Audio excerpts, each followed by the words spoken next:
Assalamu alaikum rahmatullahi wa barakatuhu.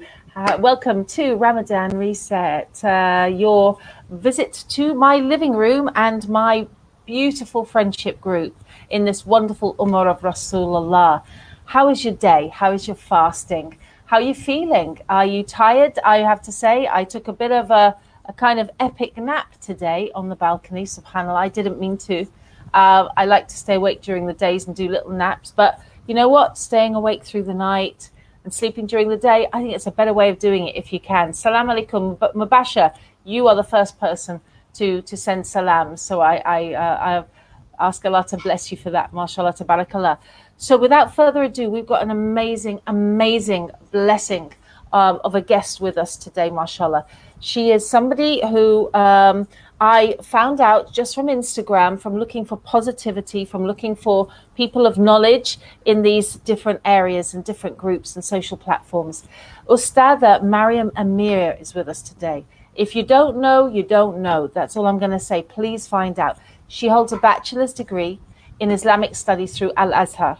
She studied in Egypt. She is a Hafidha of Quran and has researched a variety of religious sciences, including Islamic jurisprudence, prophetic narrations and commentary, and women's rights within Islamic law. For the past 15 years, Ustada Maryam has been an instructor with Al-Hikmah Institute, and she's an author with Virtual Mosque and Al-Jum'ah Online. By the grace of Allah, her focus in the fields of spiritual connection, social justice, and women's studies have seen her invited to lecture around the world, including in Jerusalem, Mecca, Medina, Stockholm. And she holds a black belt, a second-degree black belt in Taekwondo, and speaks multiple languages. I'm so in awe. Assalamu alaikum rahmatullahi wa barakatuh. Wa alaikum salam wa rahmatullahi wa barakatuh. Thank you so much for having me. I don't even want to speak right now. I just want to say, subhanallah. Literally, I hand over to you. That's it. Oh, subhanallah. May Allah bless you. I love, love, love hearing you speak. It's the way that you speak touches my heart because it comes from such a genuine place. And you're so incredibly understanding and kind. May Allah bless you and raise your ranks. I've consistently saw the adab of the best type of believer in my interactions with you. May Allah bless me with your type of adab, mashallah. SubhanAllah, SubhanAllah. What a beautiful introduction, and only to be expected of such a devoted sister on the path of knowledge, mashallah, tabarakallah. I want to make sure that everybody on this group benefits from you today, but I feel we should get to know you first. First of all, how did you get such barakah of time? Tell us about the path to ilm. Tell us about your journey to memorizing the Quran and studying in Al-Azhar, please. Yes, subhanAllah, this is actually a very long process. I think that so many of us, when we want to study, our goal is to memorize the Quran in a year, or our goal is to study, and then inshallah we're going to be done. We're just going to go for a year, we're going to go for 3 years, 4 years, and then we're finished. And the path to knowledge is literally lifelong, and you're going to hear that from everyone. But I think a lot of times when you begin, you feel very hopeful that you are going to do it. And then as life comes up, as global situations happen, you find yourself more and more stuck. And at times you feel like it's a reflection on your own self. And the process of memorizing the Quran, the process of studying, it comes with so much purification. And it doesn't mean that necessarily a person who studied is pure. It means that the process, the journey, purifies so much of what you might have thought is the right way for you. And sometimes Allah subhanahu wa ta'ala puts you in a place that you never expected would be the place that you could connect to Him the most. And you actually might fight the fact that you're right here. But sometimes He puts you in a place so that you can find the best way to serve Him in your circumstance. And that, specifically, as Ibn al-Qayyim rahimahullah talks about, is that space is really what your worship is about. Because when He puts priorities into your life and you see them, and I hear this from a lot of people, like mothers, for example, who feel like they don't have time because they are mothers and they weren't planning to spend so many years studying, and now they have even more to do and it's even harder with kids. or individuals like who are taking care of their elderly parents, or so many different Mm, circumstances. mm, But sometimes Allah puts in front of your life these things that are called faradiyatul waqt, which is the priorities of your time. And so your ultimate worship is what you have in that time period, what you have in that time to do, what Allah has put in front of your life in that moment. That is worship, and everything mm, else you try to do within what He has put into your life.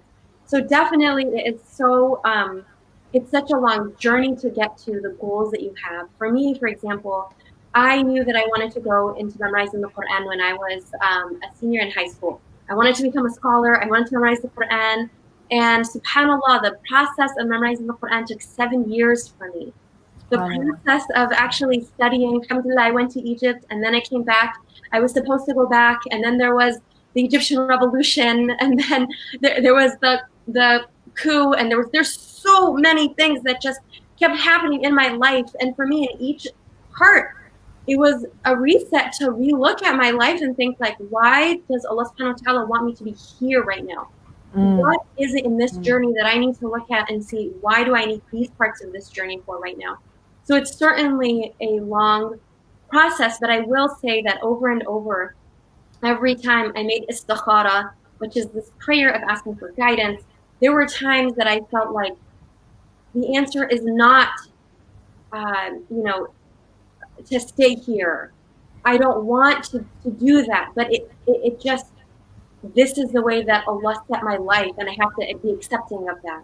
Mm, And looking back at those points in my life where I was trying to make major decisions about my journey of knowledge and at the same time my responsibilities of life, I look and see that every time I felt frustrated with my lack of growth, Allah had willed for something else to open up for me, to put me on a path where He opened other doors of knowledge for me that were more important for me at that time, but I couldn't have known that because I just felt so frustrated with where I wish I could be. So I think the journey is a very long one, but when you realize that it's lifelong and you continually pray to Allah to open those doors for you, He will sometimes put you in places that are better than the ones that you imagined being in, even if in the moment it's very difficult to see. Because I think so many people, all they want to do is just study in the masjid all day long and go to mm, other countries and just stay there for years and years and years. And that is such an honor and a gift if that's possible for so many people. But it's not the reality for so many people because of their personal circumstances or just global circumstances. So looking at what has Allah placed in your particular life, and how can you use what He has given you to draw close to Him. mashallah. I'm sure we're going to get lots of questions, and brothers and sisters, I'm going to be, although Sister Ustada Maryam has got a wonderful presentation to give us, which we'll be sharing in the next 30 minutes, inshallah, about gratitude. Please do feel free as well to ask questions about that journey to ilm, even if you're starting out. I mean, for example, I'm kind of easily defeated on learning Arabic. There's Oh, something in me that is relating Arabic to language, and I got an F in my French because, oh yes. yeah, at A level, it's kind of traumatized me for languages. But is there a mindset of treating this completely differently when you sit down? Can you That start? helps, inshallah. Yes. So I'm not Arab. I totally understand. I didn't grow up knowing Arabic. And when I tried to study Arabic here in California, I kept taking classes. And of course, I'm in California. I'm taking like a 1 hour class a week. It's extremely slow. I'm trying to memorize vocabulary throughout the week in the middle of all the things I'm trying to do. And it was just very difficult because, you open the Quran and you're like, oh, I can point out one word and I know what that one word means. But I will tell you that what I would do is specifically look at language. People ask me about wanting to know Arabic for the sake of the Quran. They just want to be able to understand the Quran. And absolutely, knowing Arabic fluently will impact your understanding of the Quran to a level that is way beyond just the English translation.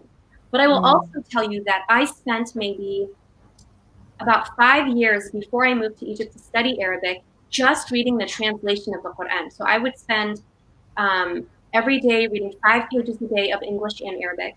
And then I would listen to the Arabic while reading the translation. And then I would also memorize keywords that kept coming up. And so Wow. over time, by the time I moved to Egypt, I didn't know Arabic. You could speak to me, and I knew Ismi, Mm. Maryam, and sometimes maybe Kayf al-Hal, but that's about it. If we Hmm. tried to do anything else, yeah, I knew what, Jannah and Alhamdulillah and Inshallah. Like, Yeah. Okay, I'm at that level. yeah, That's me today. absolutely. When I tested in the Arabic program, they actually put me into the third level. So I wasn't a beginner. I was like an intermediate beginner. And then when I actually started my classes, my teacher looked at me and she said, "How did you place into a level 3? You should be in a level 0. You have no speaking skills. You have, you have nothing. Why did you place at this level?" And I remember that was the first conversation we had. And over time, she realized that all my vocab comes from the Quran. I couldn't understand anything else except Yeah. from the Quran. And so the process of simply reading the translation every day, listening and reading the translation, and memorizing key words had gotten me to a point where, with every year that I did this over a period of 5 years, I couldn't tell you that that lamb meant that this particular thing, or that inna meant that the person who Allah subhanahu wa ta'ala is quoting is emphasizing what they're saying. What I did understand is the general message. And I did understand the general meaning of how it applied to me. So what I would recommend for any person who feels like, I just can't learn language, I can't learn Arabic, I want to know all of it, your goal doesn't need to be, I need to know Arabic in and out right now. Your goal needs to be, I just want to be able to connect with the Quran. And you can do that by listening to the Arabic, reading the translation, and then also being able to memorize the key words, because there are so many words that are repetitive in the Quran. And Allah has made it so easy for us to keep finding those repetitive words so that we can really connect to His words when we don't even know the language.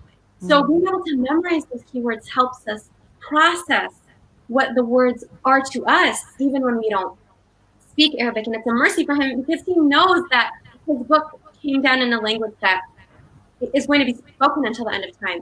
For us, sometimes we feel like, oh, it's not good enough if I'm not reading the Arabic of the Quran. I get this question a lot in Ramadan. I want to finish reading the Quran one entire time, all of Ramadan. And I hear about people trying to read a juz a day, and they don't understand anything that they're reading, which is still beautiful. The Quran itself is barakah. Looking at the mushaf, just looking at it, Allahu Akbar. just looking at it with love, that is worship.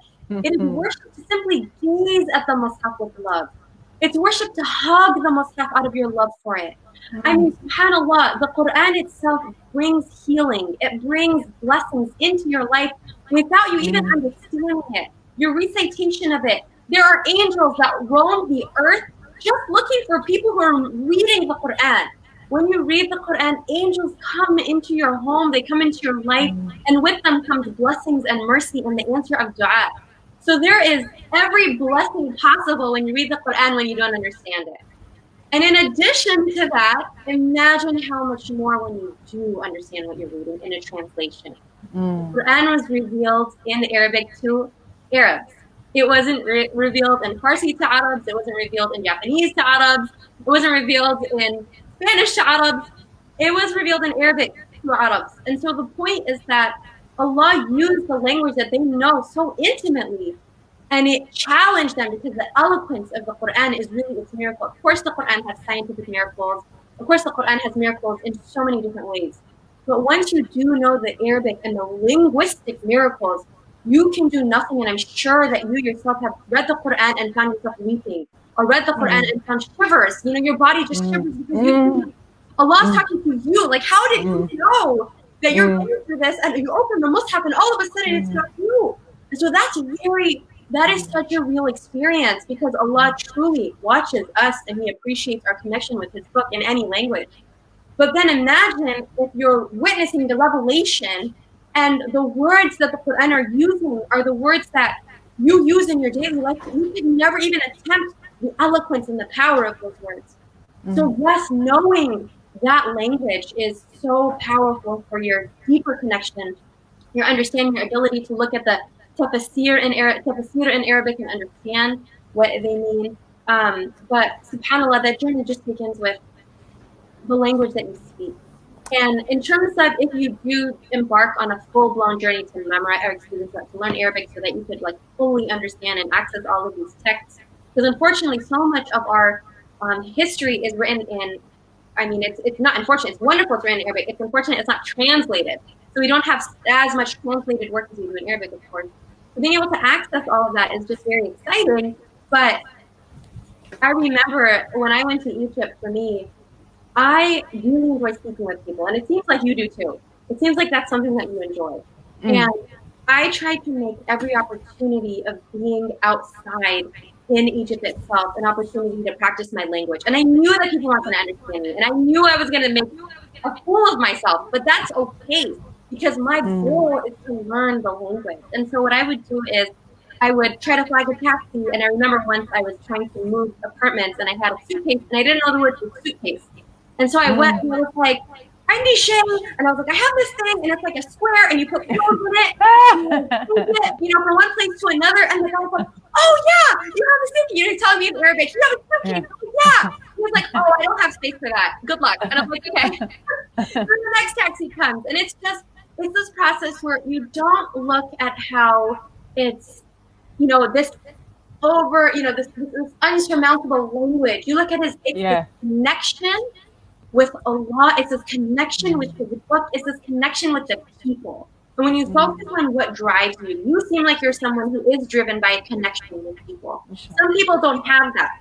Some people they do not enjoy speaking with random people on the street. That's okay. So now you find what drives you. What is it that drives you? Is it writing? Is it reading? Find what drives you, and then use that point of that driving point as a point of access into being able to look at language. Because one of the things when you're studying Arabic, I remember when I was still here before I was left to go to Egypt, I had a very incredible friend of mine. She's a sheikh and her husband is a sheikh. They studied in Azhar, and they had gone a year before me.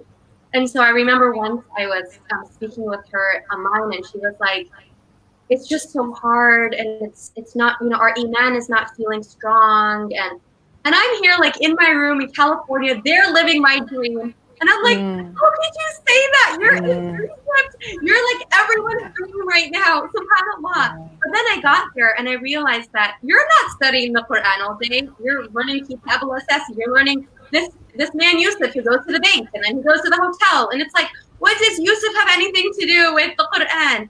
But then as you study those very dry, basic words, you start recognizing the vocabulary, the syntax, the grammar, the elements, the rhetoric, all of that goes back to what you're really going for, and that is learning the Quran. So it's a very long journey. Being patient is definitely important.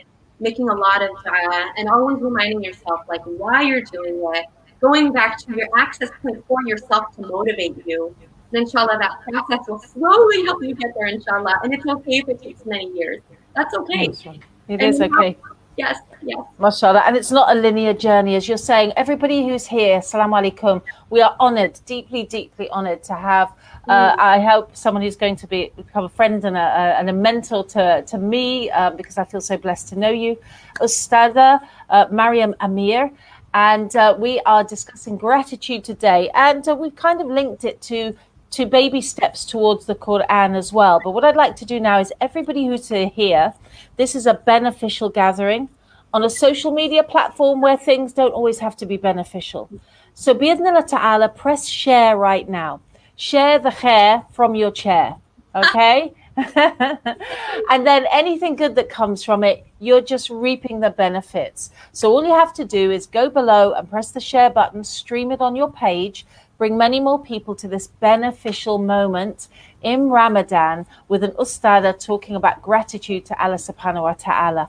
And also, I want to just give us all a blessed reminder, inshallah ta'ala, that we are here for our Syrian brothers and sisters, that watan.org.uk have kindly given me this platform to extend invitations to people that I've known and friends and people that I've wanted to know and introduce to you with ilm, with knowledge, with different areas of expertise. And we've been able to do that this month. But all of our friends and colleagues here have given their time because we are trying to donate to a very important charity who's doing work for Syrian refugees, specifically Brothers and sisters, 100 families. Our aim is 100 families to be given everything they need in 10 days. That's the aim of the last 10 days show that Ustada is here to do right now. And if possible, inshallah, we'll go to a little video now and we'll see the work of watan.org.uk. And when we get back, Ustada Maryam will take your questions and talk to you about the blessings of gratitude in Islam. Brother Hamza, have you got a video for us, inshallah?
Tabarakallah. Alhamdulillah. So welcome to Ramadan Reset with myself, Lauren Booth, and Ustada Maryam Amir. And this is all about covering the work of watan.org.uk. We are sponsoring 100 families right now in a particular camp, a displacement center. I think camp has different, connotations. These people are in between tents. Okay, so, when we talk about getting on the property ladder, Ustada, we're talking about getting a bigger place. Does it have an extra shower room? Is the view okay? What we're talking about for the people of Idlib, Mu'arat, Misreen, located in the north of Syria, they've had to flee their homes. Okay, what we're talking about for them is getting out of a shared tent with other families. Allahu Akbar. So we are helping 100 families with education needs, food and water, specifically through watan.org.uk. 100 families, 10 days. You can donate now, inshallah ta'ala. If Allah wills, give your zakat now, Watan UK below. Or if you can't give £100, £100 per family, by the way, guarantees their food and water and hygiene needs for a month. We're talking nappies, we're talking sanitary products, we're talking bars of soap. Allahu Akbar, okay?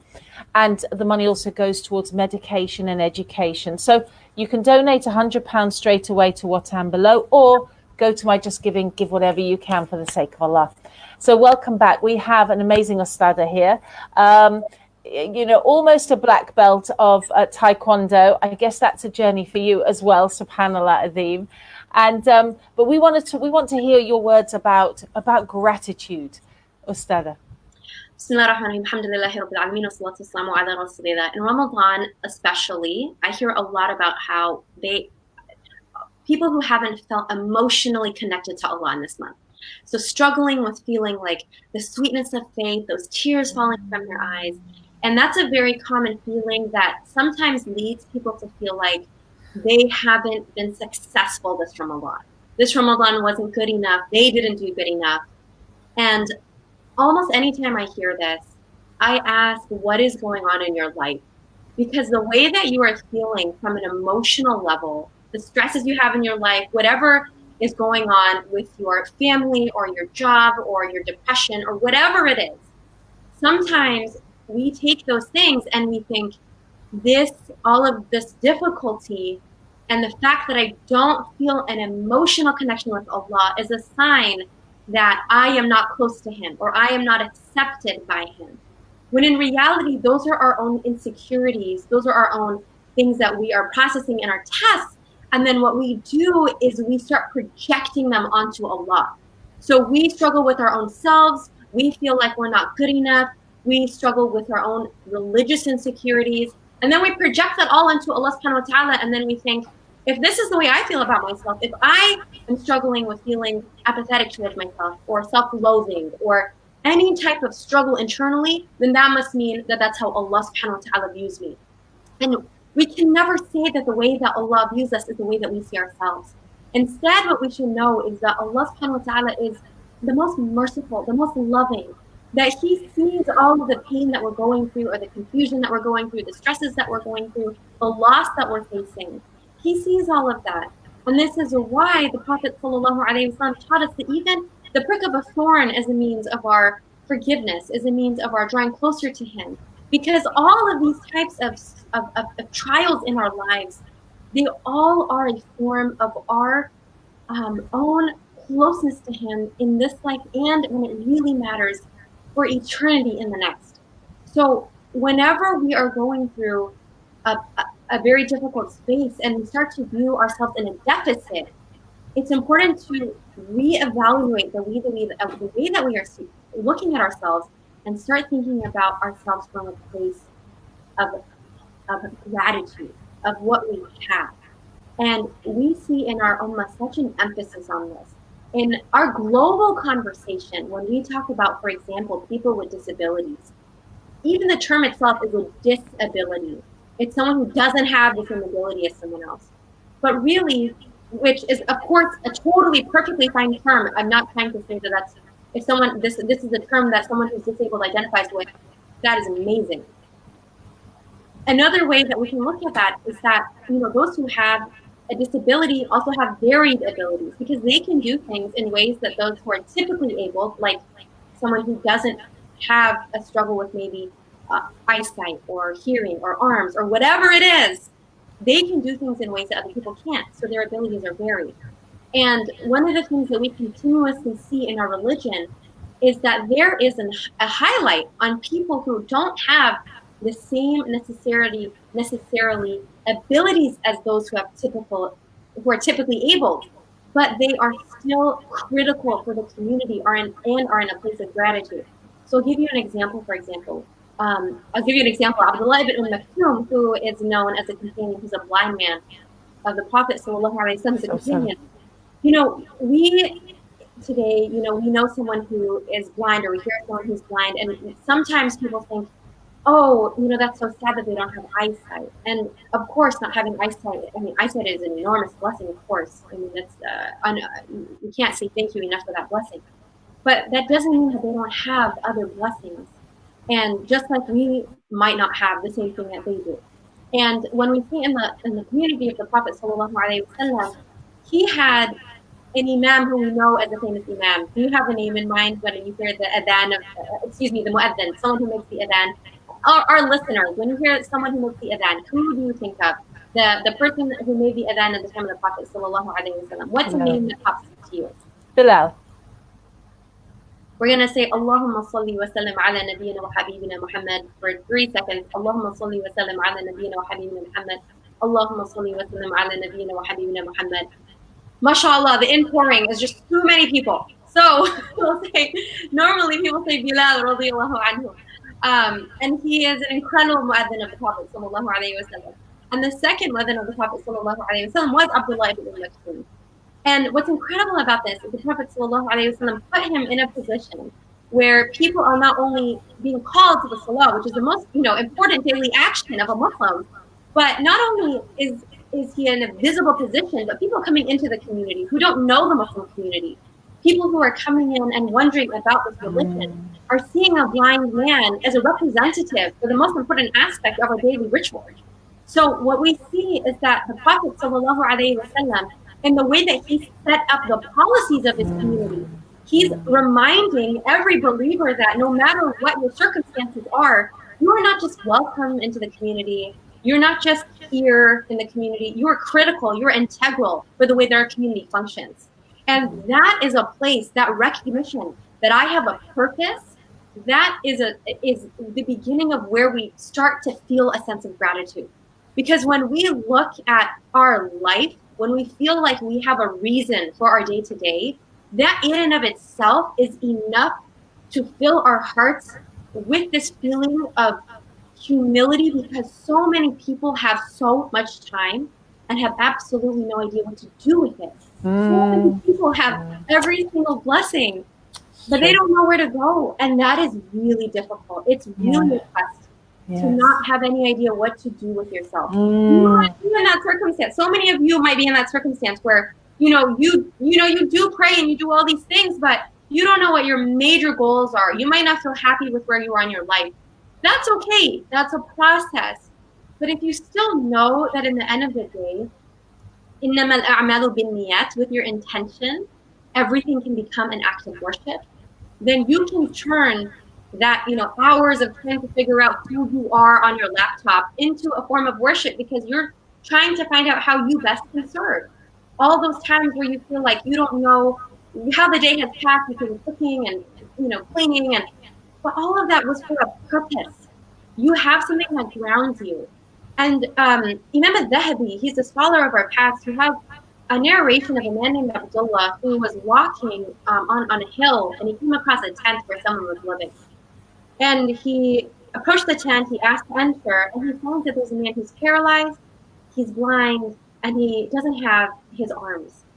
And so he calls out to him because he hears from this tent, Alhamdulillah alladhi faddalani ala kathirin min ibadihi tafdila. Thank you, Allah, to the one who has given me so many blessings over so many other people. And Abdullah is listening to this old man, and he's thinking, this man is paralyzed, he's blind, and he doesn't have arms. And he's saying, Alhamdulillah, I have so much. And so the man, Abdullah asked this older man, how are you saying Alhamdulillah? Why are you saying I have more than so many people? And he said, am I not a sound mind? And Abdullah said, yes. And he said, how many people don't have the sound mind? How many people are not able to think for themselves? Do I not have the ability to hear? Abdullah said, yes. And he said, Alhamdulillah, how many people don't have the ability to hear? I mean, this man isn't focusing on what Abdullah saw, which is everything he doesn't have. He is focusing on what Allah has given him and how to use what Allah has given him. And I'll tell you, once I was in the grocery store with my two kids, and at the time my son was about maybe 3, and my baby was maybe like a year. And they're very little, they're curious, they're asking questions without filtering. So we're checking out, and there is a cashier who's loading up our groceries, and he has a very visible disability, very visible variability. I noticed it immediately, and that's okay. I think that we notice each other's differences, and we celebrate them, and we recognize them, and we recognize that even with our differences, all of us are using the skills that Allah has given us in those different ways, and we are just in awe of Allah's power through that. And my son, my 3-year-old at the time, he was speaking to me. He said, "Mommy, why he's like that?" And so I know that the man heard why he's like that. And the way I interpreted this is just, okay, now he's recognizing very visibly that this man has a disability, and how am I going to explain this to my son? And all I'm thinking is, okay, I'm going to tell him that this man is so, incredible because this is how Allah made him. This man has so much tenacity because regardless of his circumstances, he is doing so much that I couldn't do in the way that he's doing it. And I tried to think of all these things, and then I was like, you know what? I want to allow for my son to be able to ask this man if he himself feels comfortable explaining this part of his identity. And I didn't know if that's how he would feel. I just felt like maybe this would be something that I could ask so that he himself could feel like he could own the voice to explain who he is. And so I asked my son, baby, what do you mean why he's like that? And the grocer, the employee who was helping us, was listening, and my son said, why he's putting all those things in our cart? And subhanAllah, he was just wondering why this man is putting things in our cart. And I interpreted this question in so many different ways when all my son was looking at was the action. And so the man told us, oh, I work here, that's my job. And then we said, okay, great, thanks, so nice to speak with you. But I think the point of what I drew from this was that Allah looks at our action. Just like that 3-year-old who doesn't know what we look into things as, we just see it. Allah subhanahu wa ta'ala sees our action, but he sees beyond that. He also sees our intention. He also sees everything that we process. And sometimes when we look at who Allah is, we struggle because we think, oh, I'm not good enough. We shouldn't look at how low we feel or how we don't feel like we measure up to Allah. Don't look at your smallness. Look at Allah's greatness. He is Ar-Raqib. Ar-Raqib is the observant one. Imam al-Ghazali rahimahullah talks about Ar-Raqib being the one who is so aware. You might be aware of where your cell phone is because you need it at all times. You might be aware of where your kids are. You're aware of what you need and what you love. Ar-Raqib is watchful over his servants. He knows what they're going through and what they need. So instead of feeling like I can't connect to him because of my smallness, because of my sins, because of my mistakes, I can't have this emotional connection. Look at when Allah subhanahu wa ta'ala tells us, I am as my servant thinks I am. Think high of him. I used to make a dua, and the whole time I was thinking, Allah's not going to answer this dua. The whole time I was making that dua, I was thinking, Allah's going to give me the opposite of what I'm asking for because he wants to test me.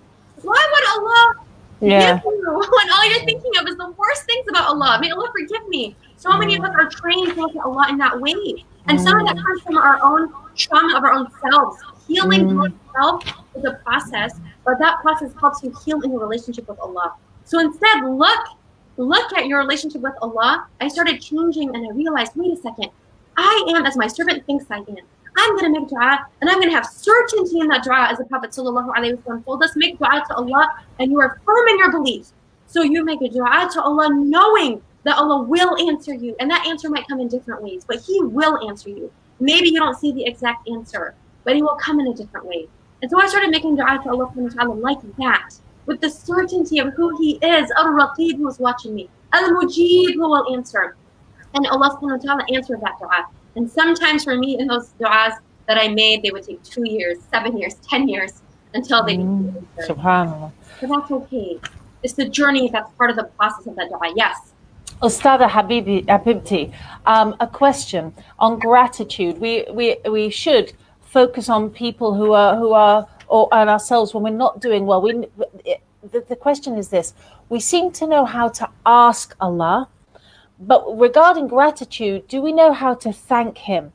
Because sometimes the distance comes when the prayer has been answered and you're like, I'm okay now. And we slip into a dangerous, disconnected zone. I wonder, with the little time we have left, whether you could touch on that. Yes, thank you. That's a perfect segue to the next portion, which is how to inculcate that. So we hear about people who have gratitude like the ones I mentioned. We look at who Allah is. That's where gratitude stems from. Ar-Raqib. He is the one who's so watchful that He loves you and He cares for you. So much so that when your dua is not answered, last week, 2 years I've been praying for something.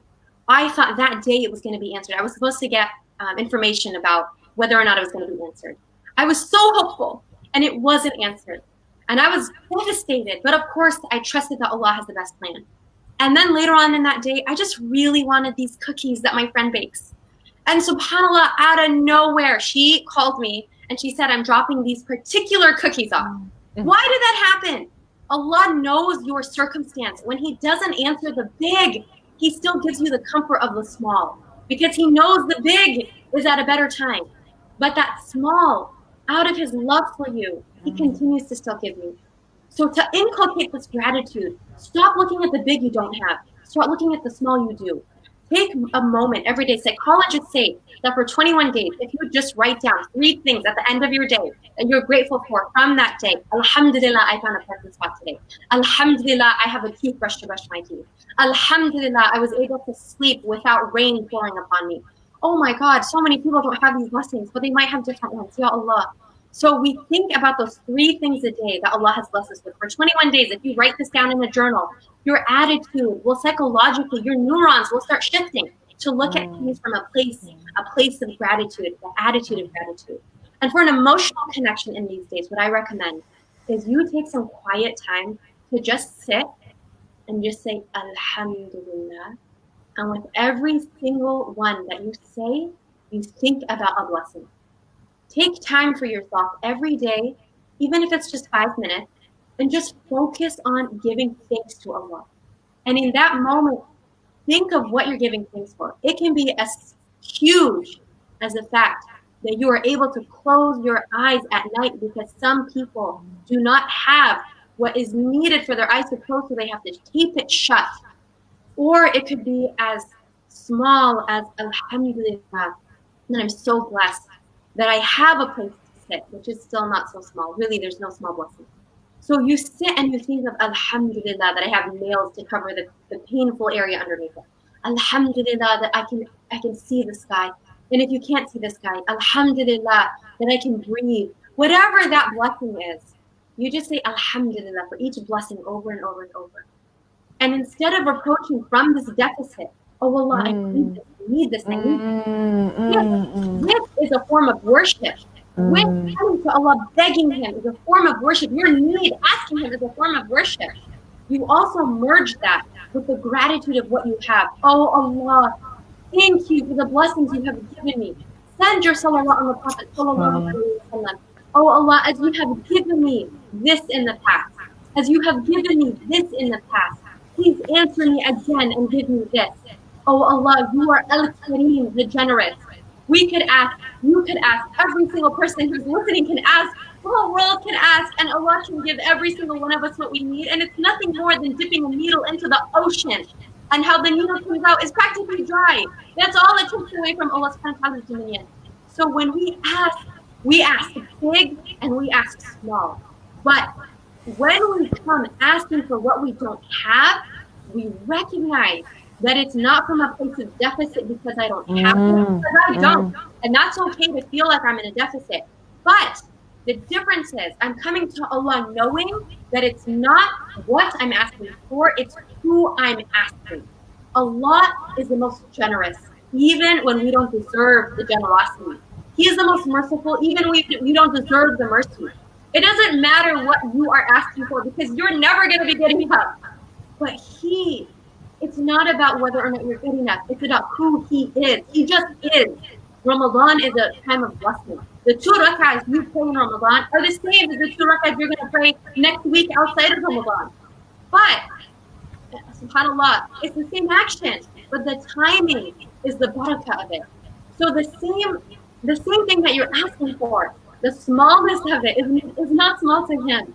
And I get this question all the time, like, I feel bad, Allah, I want to ask Him, but I'm not worthy of asking. Again, when you ask, He loves to listen. He loves to listen to the sound of your voice. So when you sit in that place and you're saying Alhamdulillah, after that time, when your heart is full of gratitude, when you recognize that it doesn't matter your mistakes, He still has continually given you, in that moment, you look at the way that Musa alayhi salam's mother put a baby into a basket. Her baby was taken straight to the palace of the Pharaoh. Anywhere else, she was trying to protect him from Pharaoh. Where does the baby go? Straight to the palace of the Pharaoh. And what happens in the end? She has her baby come back. What happens in the end? She has state protection to have her son.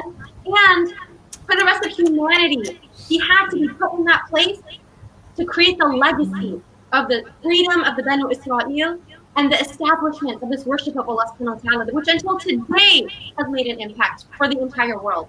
So sometimes you're in a place and you feel stuck. You're taken to the palace of the Pharaoh and you don't know why.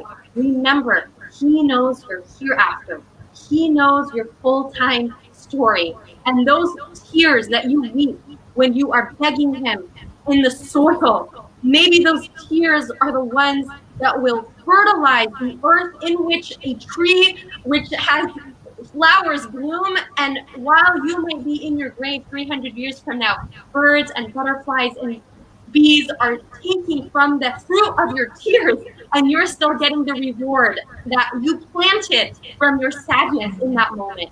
So recognize that even moments when you are broken, you're fertilizing what you might not see in your life, but maybe what comes after it is fruit that you are being rewarded for when you have nothing but this tiny space in the earth instead of being on top of it.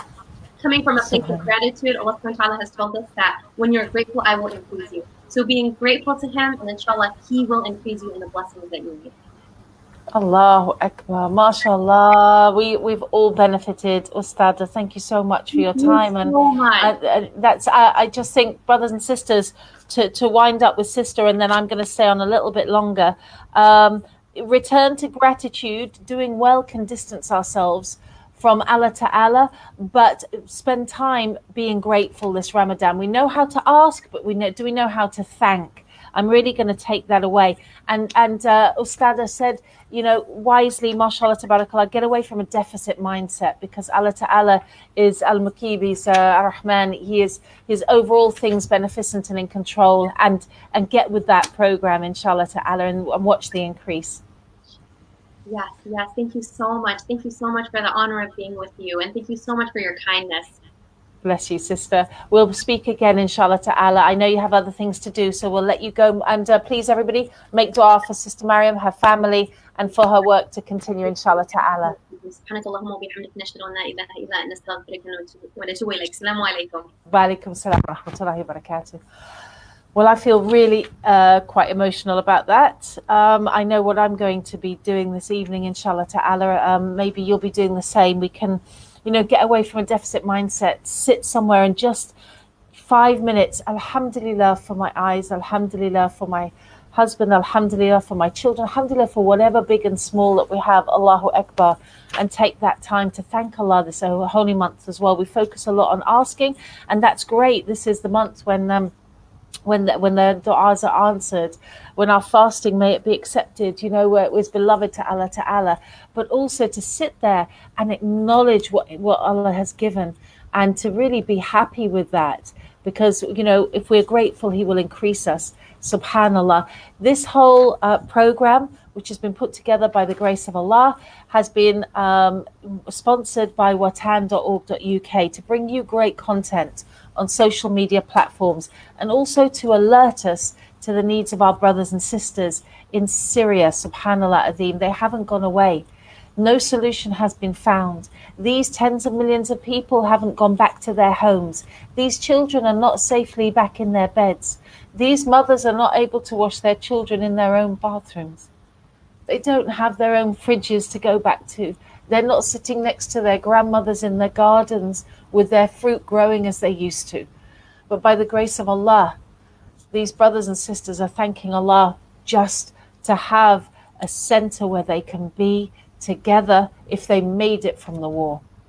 And that if they have their next meal funded, they know it's barakah from Allah Ta'ala. And our job is to be a part of that slipstream of goodness that is Allah Ta'ala's world, that is Islam. So brothers and sisters, these families fled their homes, southern, northern Idlib and Hama, and they've lost everything.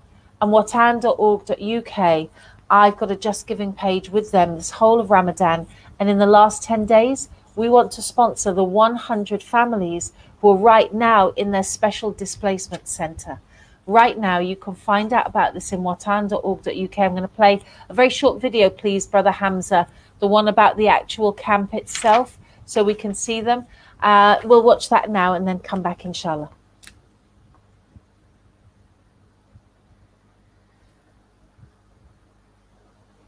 I'm now talking to you, Jamal Qasim, Emergency Response Manager in Watan Foundation, talking to you from Marathon Masriyin town in Idlib province. We're here in our reception center, as you see. It's a collective center to receive IDPs who fled recently the hostilities in southern Idlib and western Aleppo. This center have been found for around the last 2 weeks, and we have recently launched this project in cooperation with different donors. We receive around 100 families, around 400 to 500 members, and we're planning to extend the center to get more capacity of the IDPs. As you see, we have prepared, there's a heating, shelter place, and it's a collective center that families comes, women and men live separately, and we have like 4 big tents here, and now we are extending. As well as we provide the water sanitation services, so latrines, drinking water, and as well we provide each day 2 meals for all the families who are living in here. As you know, over the last month, around 900,000 IDPs have fled from their homes and were displaced, according to the United Nations. We invite all the parties to take responsibility, to cease the hostilities, to exert more efforts, to get more funds to respond to the crisis. I would thank you again, all the ones who donated, all the donors who cooperated with us to provide these assistance. With your cooperation and with our coordination, we inshallah reach more IDPs, reach more beneficiaries, and provide a decent living for the people. Thank you so much.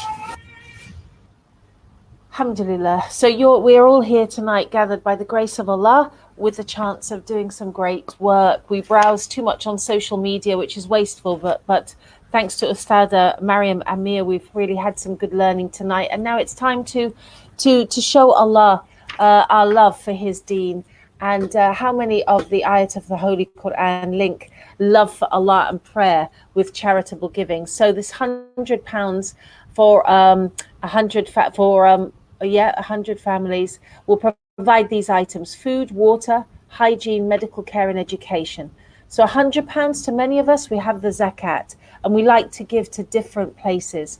So give a section of your zakat today to our brothers and sisters whom Allah Ta'ala at the end of the day has raised their case to you right now.